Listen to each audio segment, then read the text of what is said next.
Today's video has been something that's been on my mind for a while now.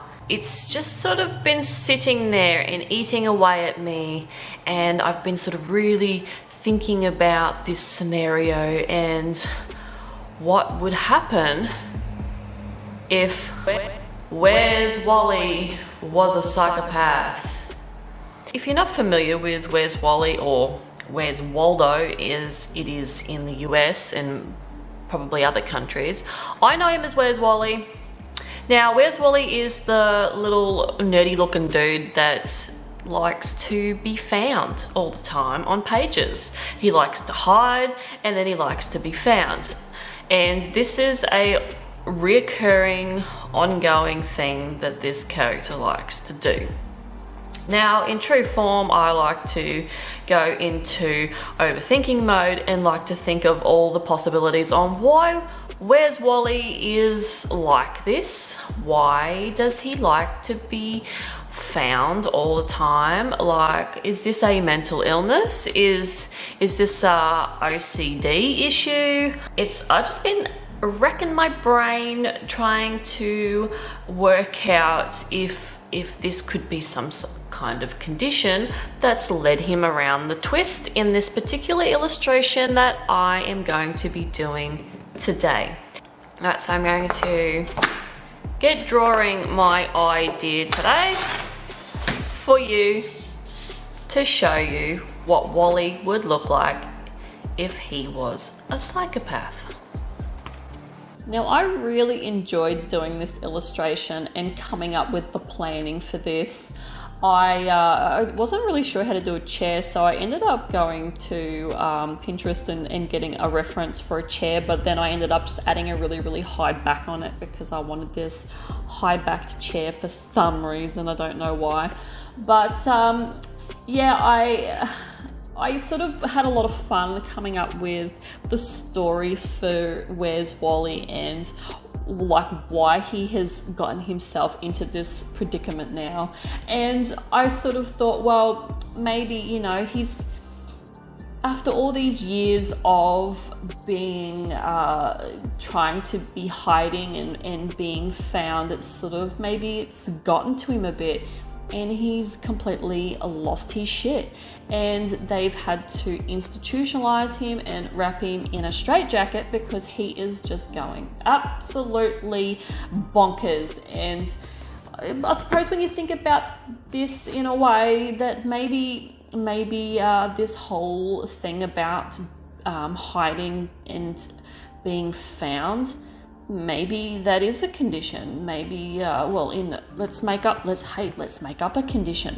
Let's pretend that it probably is, but if it is, please let me know, that this condition has consumed him, and all he wants to do now is just hide from everybody and just be found, and he's just lost his shit, and now he's just sitting there in this straitjacket just going absolutely crazy, just going, you can't find me now, you can never find me, just like screaming like all these different like, you know, all these sentences and just saying, like, in a really sort of creepy, I can just hear like this Joker kind of creepy voice just yelling, you can't find me now, you'll never find me.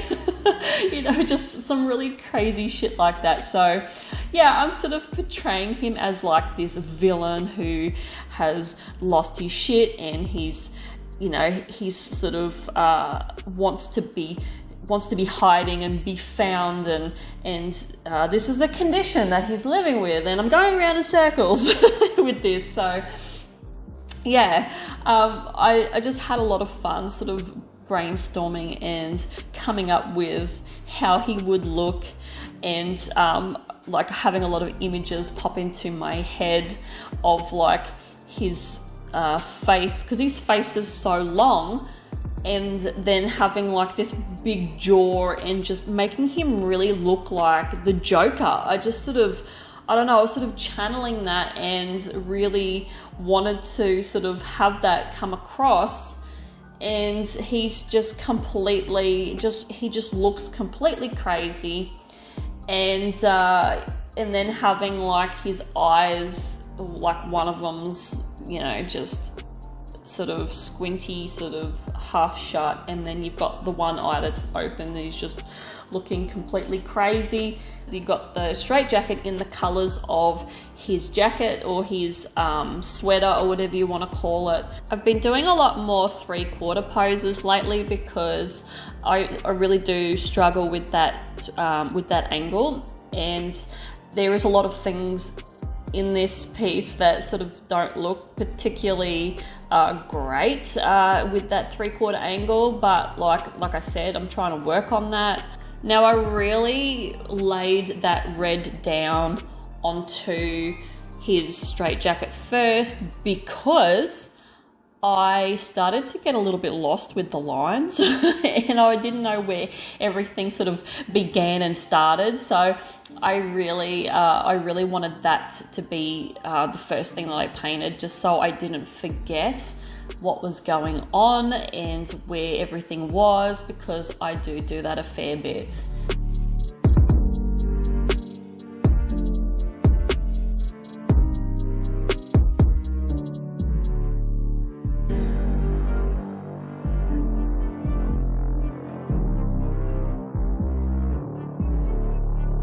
There's actually a lot of my side profile in this, in the smaller screen there, which yeah, you guys already know what I look like because of the studio bloody setup video that I did. Like, I don't get on camera and talk, but you have a pretty good look at my face. And yeah, but if I can sort of keep my face out of the videos as much as possible, just because purely I don't really want it.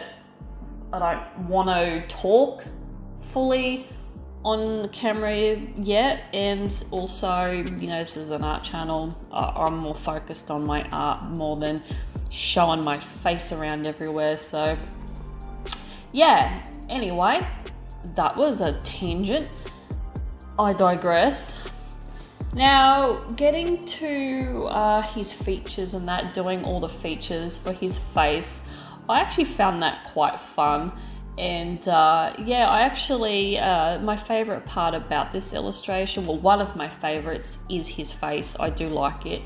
I like the straight jacket the most. I sort of was worried about that and how to do that with and getting all the creases and crinkles right with all those lines and everything. But I am pretty proud of myself. I do think that I did it justice. But yeah, as you can see now, I had to redraw the chair leg and sort of make it a little bit wider because it kind of didn't make sense there. It looked like it was too narrow. So yeah, the proportions on the chair as well were a little bit weird as well. I sort of, yeah, thank God he's covering like most of it, because yeah, I don't think those proportions were exactly right either. But I had a lot of fun. I really did have a lot of fun with this piece, especially after the last two disaster videos that I had, where with the pieces that I wasn't overly happy with. I'm very happy I've come back with this one, and I had a lot of fun shading in his face and shading in the straight jacket and doing a lot of the shading. Sometimes it's a little bit hit and miss with me with the shading. Sometimes I forget to shade a lot of places on a picture, and you may have noticed that with some things. If something's not shaded it should be, it's because I've overlooked it. And sometimes it's not fun. It's not fun because I've got to watch that. But I don't know. I did enjoy basically every element of this piece except for those shoes. A couple of videos back I said I struggle with shoes, and you can tell because those shoes are terrible, but I really wanted to give him massive feet.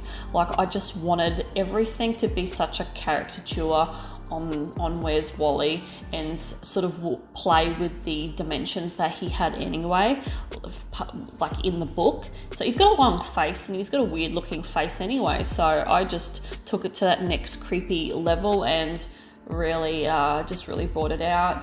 And then I finished this piece off with doing a shadow at the bottom, which I sort of regretted when I first did it. I thought, oh no, that was a disaster.